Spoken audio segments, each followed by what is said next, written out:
Welcome back to Sledgehammer Horror, guys. I am Ken Sledge, and let's talk horror. Now, today I am so lucky to be joined by the beautiful Annie James. Annie, how you doing today? Hi, I'm good. How are you? I am doing very well. Thank you for agreeing to do this. It's such an honor to have you here. But before we talk about why you're here, Annie, I would like for the people that don't know you to get to know you a little bit. She goes by Annie's Horror on Instagram and Horror Obsessed on TikTok. She's been obsessed with horror for as long as she can remember, starting back with like Goosebumps on Nickelodeon and things like that. Always watched and loved horror movies, but turned her passion into online documentation through TikTok and Instagram.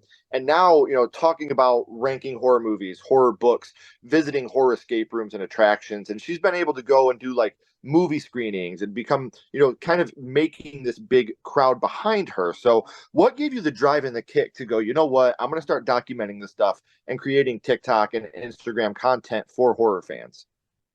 Well, I've been documenting it for a while actually on personal pages. Just because I love talking about it. I love telling people about it, but a lot of the time the audience that I did have were, maybe not interested. These are friends, family. So I just be talking at nothing really. So I thought, why not make a dedicated horror page, TikTok and Instagram, where I can actually sort of build a community, make friends who like the same things. Yeah, and that's how it started. And the good thing is, guys, you don't have to go far to find her content because I have all her social media links down in the description. So make sure you're following her on social media, becoming a part of that horror family as well. So you talk about how you've been doing this for a long time and you finally decided you wanted to jump over to making content created strictly for the horror community. Was that an Yeah. easy jump for you, or was this something you were kind of nervous about doing?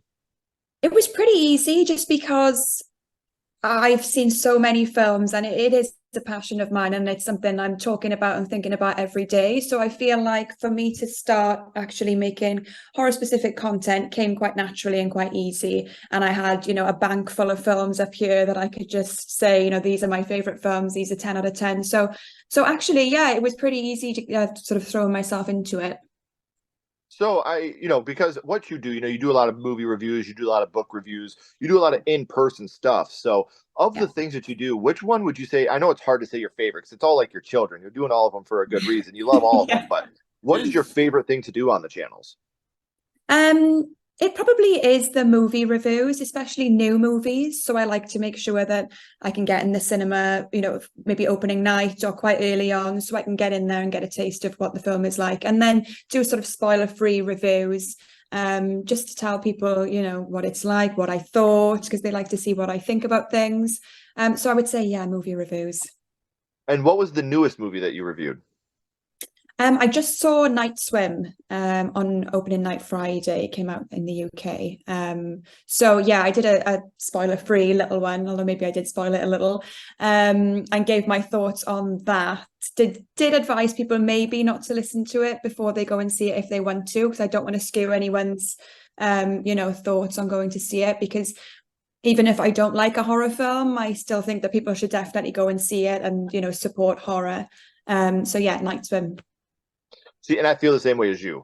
I just feel like if there's somebody out there creating art, I hope that there's an audience for it. Even if I'm not that audience, I really hope that people can go engage their own opinions on them. Because I say the same thing as you. Like, even my friends that are movie reviewers, I never watch their reviews until I've gone and seen it for myself. Yeah. Because I don't want them to, I don't want to be impressed by what they do and have that impression on me. So I definitely understand where you're coming from there. Night Swim, Absolutely. I look at Night Swim like I look at Ouija because I think that Night Swim has Okay. really, really good ideas, but the Yeah. execution wasn't there. Yeah, it's We could exactly what get I a thought. sequel to this movie, like Ouija Origins of Evil, and have a Mm. way better movie with a way better. I just think there's so much they could have done that they just left on the table because they wanted to have that PG-13 rating. So Yes, I agree. Yeah, I feel like it could have gone a little bit further in some points, but I didn't feel scared. I didn't feel on edge. But like you said, it was that PG-13 rating, so it couldn't be too gory and graphic like I would have hoped. right. See, and Blumhouse has a knack for a lot of their, especially with their PG-13 horror films. For me, they're Mhm. either a big hit or they're a big miss. Like I loved Megan. I thought Megan was Yeah. phenomenal. Yeah. So it's people are like, well, you can't make a scary PG-13 horror movie. Megan was great. The Ring was great. These are all PG-13 horror movies. So it's just a matter of execution, like you said. Like you got to be able to have the execution to go along with it. Um, they showed way too much in the trailer again, and They spoiler, always it shouldn't be a do. spoiler because if you've seen the trailer, this shouldn't be a spoiler. Killing the Yeah. cat was completely unnecessary, and it did Oh, nothing for the story. Um, I if hate it when they get the animals involved. Right. And for me, it's like if you do it for part of the story, like obviously Pet Cemetery, you killed the animal, there was a reason to do it. Yeah. In this movie, by the lore of what the thing wants, that made Mm, no sense. there's no need. No sense at all. But yeah, I'll get off topic if we go on that for too long. So, Annie, in order for you to build this horror community that you're building, and I'm so proud of you because I just discovered you recently. I started watching your stuff, and I was like, wow, she's absolutely amazing. She's very knowledgeable. She knows what she's talking about. She does her research, and I knew that I wanted to have you on here because when you're that big of an impressionist, I think it really works on a lot of different people. So I'm advising you guys, I'm imploring you guys to go check out her stuff. Very knowledgeable. She knows what she's talking about. She really does her research. She does a lot of work to make sure that she's putting out the best content possible. So make sure you're doing that. But in order for you to do that, Annie, horror had to start for you somewhere. So now I would Mm, like to go back to the past and talk about yeah. what it was that got you started in the horror genre, your first horror movie. And Annie, your first horror movie was? Scream, the one and only. Yes. Yeah, it was a game changer for me. Like you mentioned in the beginning, I loved Goosebumps. Are You Afraid of the Dark? That was where it started, that, oh, I'm enjoying this scared feeling. So it originated from that. And then a film I did watch, which I sort of considered really scary enough to make me cry at the time, but looking back on it now is not really a horror, is The Mummy. It's got some sort of scary elements to it. I wouldn't class it as a horror, but it's quite creepy, especially when you're 9 years old. So I think that was like, oh, okay, I'm a little bit intrigued. And then obviously on to Scream. And yeah, Scream is just, it'll always be my favorite horror movie. Well, see, and I gotta say, The Mummy, I will always sway that it is a horror movie just on the Mm. bugs alone. Like the Yeah. bug scenes, Yeah. like that alone to me is Just like for the I'm out. gross. I'm done. Yeah. A Universal monster movie with those type of bugs, I'm out. I can't do it. So Scream obviously is a very big film in the history of horror. And Yeah. people look at me like I'm goofy when I say that, but the impact that Scream has had on the horror genre is just whether you love or hate Scream, you cannot deny how important this film is to the landscape of horror now in 2024. But do you remember how old you were the first time that you had seen it? 10, maybe. I think, yeah. So when did it come out? 96, I believe. 96. I was born in 92. So yeah, I wouldn't have watched it when it first came out. But yeah, I was around 10 years old. God, I feel so damn old. So, this movie, like I said, when it came out, I was, preteen at the time. It Mm, changed the landscape of horror. It made horror sexy and cool and hip, and it was awesome to like horror because you had all these influential faces in there, and it yeah. really was just an amazing feeling to be a horror fan at that time because you weren't weird anymore for liking horror because it was the cool thing at the moment. Yeah. Now, do you remember who you were with, Annie, the first time you had watched it? Yes, I was with my mum. And don't tell my mum that I'm telling you this because she shouldn't have let me watch it. Well, I but mean, but again, she was big into horror, so it's probably had an influence on, my journey into horror, is that she enjoyed them, she liked them. She doesn't like them anymore. She's past that point now where she's like, actually, no, they're getting gross and I'm actually really scared. um, but again, yeah, we watched it together and yeah, I mean, I was pretty shocked, especially at that opening scene. But so shocked that, I had to keep going back and watching it again and watching it again. And for a while, actually, I would watch it. I loved it, but I couldn't watch that opening scene. I would fast forward, especially when the parents come home and that yeah. reaction. I actually used to get a little bit emotional because you just feel like, oh my God, imagine if this was my parents finding me. So I used to Hmm. skip it for a while, but the rest of the film is quite, in parts comical, it's quite funny. So I mean, yeah, it's always going to be my favorite. And kudos to your mom for, Yeah. um, Yeah. my mom introduced me to horror. I introduced my kids to horror. So good for her. I think that's a great thing. Yeah. Yeah. Um, and we kind of started to touch on it a little bit, but, and I think you guys know what question's coming, but we're going to really dig deep into it now. Um, right here, I usually ask, what was the scene that affected you the most? And you're kind of Mm. talking about it already with that opening scene and, her parents finding her, which again, like you said, two different viewing experiences. Me as a kid thought about it like you, like, what if that was my parents finding me? Now I Mm. have a 15-year-old and 11-year-old. What if that was me Oh, finding my, my yeah, kid yeah, out yeah. there? So I understand what you mean by how heavy that moment is, even for a child. As a child, you still have empathy. You still have the ability to feel pain for other people. So was that Right. the scene from the opening that hurt you the most, or was it just like the whole opening altogether? I think, I mean, yeah, the whole opening is pretty traumatic. This poor girl on her own, somebody's outside. But I think it's that particular point is when I think he says to her, go drive down to the Mackenzies. So she goes out and she opens the front door and then she sees her daughter hanging from the tree. I think it's that point is the most triggering for me because it's just, I mean, and for a 1996 movie, that zoom in shot of Drew Barrymore is pretty graphic. Yeah, Yeah. it's pretty graphic, isn't it? Um, but yeah, no, I mean, after watching it a few times, I thought, I'm going to go and watch the behind the scenes just so I know this isn't actually happening because I was obviously, 10, 11 years old. And the work that went into it, because it's a dummy, isn't it, of her tied up there. It's just, yeah, it's brilliant. All practical, all Yeah, practical effects, good. and it was just such a shock at the moment because Drew Barrymore. I mean, sure, you had Nev Campbell, you had Courtney Cox, you had Skeet Ulrich, Matthew Lillard, obviously, but at the moment that this was put out, Drew Barrymore was the big name in the Yeah, movie.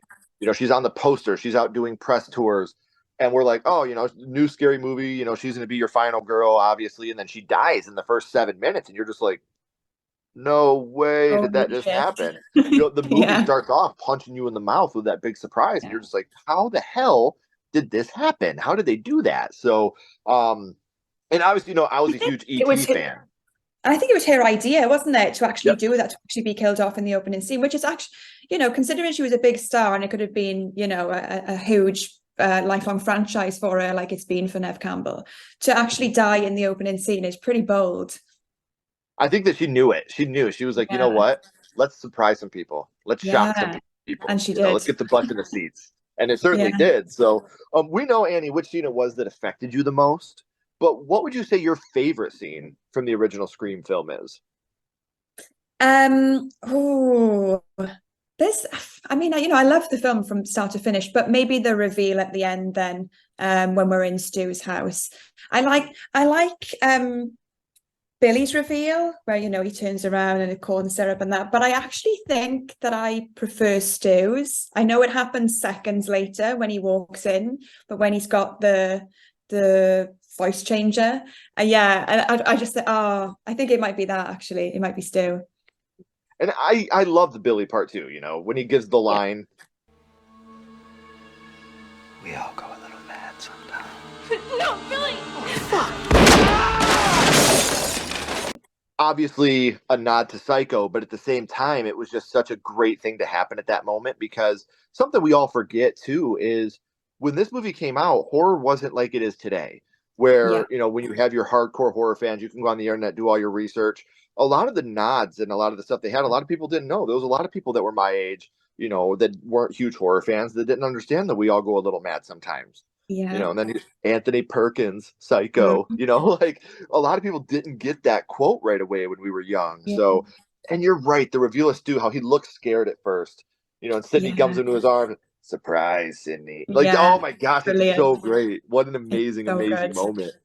So good. Um, and we talked about, the Drew Barrymore kill, obviously very iconic. And as horror fans, we do love the kills. The kills is Mm. something that, we are all about. But which kill besides the Drew Barrymore one would you say stuck with you the most from Scream? It's got to be Tatum's. It's just so ridiculous, but also so iconic. Yeah. The strongest garage door in the history of the world, Oh, pulling her up by the doggy door. it is ridiculous. But again, that's with Scream, it touches on that sort of stupidness and and Yeah. and ridiculousness, and it pushes the boundaries. And that's it's. I mean, it's definitely a kill that I would never forget. Probably for a lot of other people as well. But Right. yeah, so iconic, so great. Well, that whole garage scene, like of her throwing the beer at him and then getting stuck in the Yeah, garage. that right there had to be, you know what? We need to make a spoof and call it Scary Movie and just do this. Like that whole scene is so goofy that Yeah, it almost wrote itself. And I love it. I love the absolutely. goofiness to it. Yeah. So obviously now Scream being the franchise that it is, we have 6 films. Maybe we'll see a 7th film eventually. We need a Yeah. whole lot of things to happen for me to be excited for a 7th Scream film now. But of the 6 films in the franchise now, Annie, which one would you say is your absolute favorite? I'm going to say the original because I just feel like nothing can top it, but very closely followed by Scream 3. Now that might be a little controversial because every time I give my Scream ranking and I say 3 second, people say, "What? Scream 3 is the worst one," blah, blah, blah. But I actually really liked Scream 3. I loved it, and I feel like it did tie together that that trilogy, that story of why everything happened. I loved that it was Roman. I loved the reveal. I think it's a really good film. I love Scream 3. I've been very Mm. vocal about that. And my pitch for Scream 7, sorry for people that have heard this before. I know people don't like the voice changer. I know that. But could you imagine the emotional gut punch you could get? Don't have an opening kill in Scream 7. Not an opening kill, not an opening attack. Okay. You have Gail Weathers doing her stuff on TV. I'm Gail Weathers, blah, blah, blah. We're accepting phone calls now. And she gets a phone call, and it's the voice changer that's changed to Oh, Dewey, but it's changed to Dewey's voice. It's like, why did you let me die, Gail? I was oh, there and you weren't there. How could you know what I mean? Like, imagine the emotional gut punch, and yeah. then Scream 7. Like, to me, Oh, you that would have be that really voice changer cool. that can change into other people's voices. Bring it back, man. That Yeah, was yeah, awesome. That was a great idea. I know my homie Dead Meat James. I know he hated the voice changer, and after that, a lot of people hopped on the bandwagon of hating that voice changer. Nothing but respect to Dead Meat and all the work they do. One of the best things in horror ever is Dead Meat. I had nothing but the utmost respect and admiration for that team and yeah. everything they do. But after that Scream 3 episode came out, everybody started hating that movie. I was like, guys, come on, man. The movie's not that bad. It's still a lot of fun. You can have a I lot of love fun with the it. movie. And I would just love Yeah, that emotional gut punch of Gail getting on the phone and Dewey being like, that's a I really was good there, opening.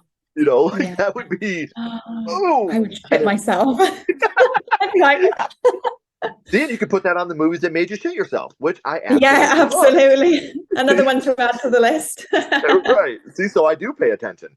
So, Yeah. we've talked about Scream, obviously, Annie, and what this movie means to you. And obviously, it means a lot to all of us. But real quick, while we're on the subject of Scream, I want to throw you a little bit of a curveball. My little buddy Ghostface is here with us right now, and he has a Mhm. question for you. What's your Okay. favorite scary movie, Annie? Uh, what is your favorite horror movie of all time? Scream excluded. If you couldn't pick Scream, what would your favorite Oh, horror movie be? there's so many, and there's a lot that I actually rate very highly that I will give a 10 out of 10. Um, I mean, the first one that springs to mind is Halloween, the original Halloween, because, I watched it around the same time as Scream. It gave me that same feeling of, oh my God, this is incredible. I want to watch it every day. And I still feel the same now. But I'm trying to think if there's any sort of more recent ones that are not old that I would consider maybe one of my favorites. I think it's a little bit older. No, not that. I love that movie. I think I would have to say, and again, I do get a little bit of hate for saying it, is Ghost Ship. It's one of my Oh, favorite movies. I absolutely love it. I could watch it every day. I don't. You know what? That's another one that I hear a lot of people hate on, and I'm like, dude, why? Like, I don't know. I don't know because I think it's 2002, I want to say. But I mean, for 2002, I think it's incredible. I think the effects are great, and I don't know why people hate on it because it's most known for its opening scene, isn't it? And everyone always says, the opening scene is class. I don't think I've heard anyone sort of bash the opening scene, but I think it's so good. They say that maybe the rest of the movie can't follow it up as well, but I think that is rubbish because I think it's perfection. I think the scene from that movie that gets me more than the opening scene is Is the it the eating flashback scene, scene? Oh, the maggots. Oh, the yeah. maggots. Yes, like that scene, it reminds me of the Lost Boys. Like that's what I get from that. Yeah, And yeah. that scene oh, the first time I seen it, I don't like stuff like Gross. that. Like that Yeah. to me is where you're gonna get me. Like that to me is like, nope, I'm out. Like that's a scene that really, really got me. And much love for Ghost Ship. I think Ghost Ship is fantastic. I absolutely Yeah. adore that movie. Yeah. Um, One of the greatest so movies. I've had an amazing time, Annie, talking to you about your favorite horror movies, your first horror movie, talking about how amazing of a job you do on your pages. But before I let you go, we always bounce back to the same question. And I think I know the answer, but my script tells me I have to ask anyway. Go for We're it. going to go back to Scream. And what we're going to Mhm. do is rank this movie on a skull count. Now, we're not ranking Scream on acting, production, score, direction. We're not being critics. What we're doing is ranking this movie on how much it affected you on your Mm, first viewing. So 0 skulls being not effective, mm. 5 being extremely effective. You can use half and quarter skulls anywhere in the middle. Annie, what would your ranking of Scream be? 5. There's I'm no shocked. doubt about it. I can't even go 4.5. I can't go 4.5. It's 5. It's definitely Yeah, 5. Yeah, like I said, it was just, it affected me for a while in a weirdly good way, in a my God, this is horrific, but I've got to watch it again. sure. It's 5. Gotta be. And I knew it was because without Scream right now, we wouldn't have Horror Obsessed. We wouldn't have Annie's Horror. These things would not happen, I firmly believe, without you watching Scream for the first time. Absolutely. It's got to start somewhere. Right. And I do want to thank you again for coming on. And I want to remind everybody, I know I said it at the beginning, but we're at the end of the third act. The credits are about to roll and the curtain's about to drop. But before that happens, I have all of Annie's social media links down in the description. Make sure you're becoming a part of that Annie's Horror and Horror Obsessed families on Instagram and TikTok. That's going to be very special. Like I said, you can see the movies that made her shit her pants on top of many other things. So make sure you're checking that out. Annie, please don't go anywhere. I have a couple more questions for you.